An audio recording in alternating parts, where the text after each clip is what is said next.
Hey everyone, welcome to Judging for the Win. I'm Dave, and this is my daily ruling. Today's question was suggested by a viewer. Thanks to Yang Yi for this one. Amy attacks with a Stangg Echo Warrior, while she also controls a Stangg that has some equipments and auras attached to it. When Amy makes the Stangg Twin token, will it get copies of the stuff that's attached to the OG Stangg? Okay, so bad news first on this one. The answer to this question is perhaps the least interesting thing that it could have possibly been. You see, when text on a card uses that card's name, we have this rule here, which says that it's specifically referring to that card and not to any other ones that might happen to have the same name. Okay, but if you read really closely, you can see that the text on Stangg Echo Warrior doesn't actually refer to itself by name. It refers to Stangg by name, right? And unfortunately, we also have this rule here that says some legendary permanents will use a shortened version of the name, and if that's the case, that counts the exact same as if it would have used the card's full name.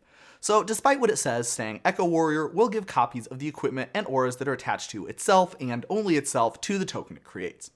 I think there are some other games that use this sort of templating to tag all cards with the same name, but Magic is not one of them.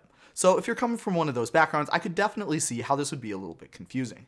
Magic does have some cards that function like this too, but they're always worded so that they specifically call out that they're looking for the card name rather than just using the card name by itself. Reference the examples on screen to see how that templating would look like in real life. And I'm afraid this is one of those cases where we go from bad news first to worse news second. See, as cool as it might be thematically to have both of these Stangg cards in the same deck, they're kind of a non-bo. If you take a look, both of them make a legendary token that's named Stangg Twin. That's too bad because if a player controls two or more legendary permanents that have the same name at the same time, then the legend rule says that player can only keep one of them. The rest will go to their graveyard. What's worse, the OG Stangg can't even survive without its twin, so if you were to choose to bin that one, then you'll have to sacrifice Stangg too. Probably not what Amy had in mind. But that's all I have for you today. How did you do? Join me again next time for another daily ruling, but until then, I hope you have a great day.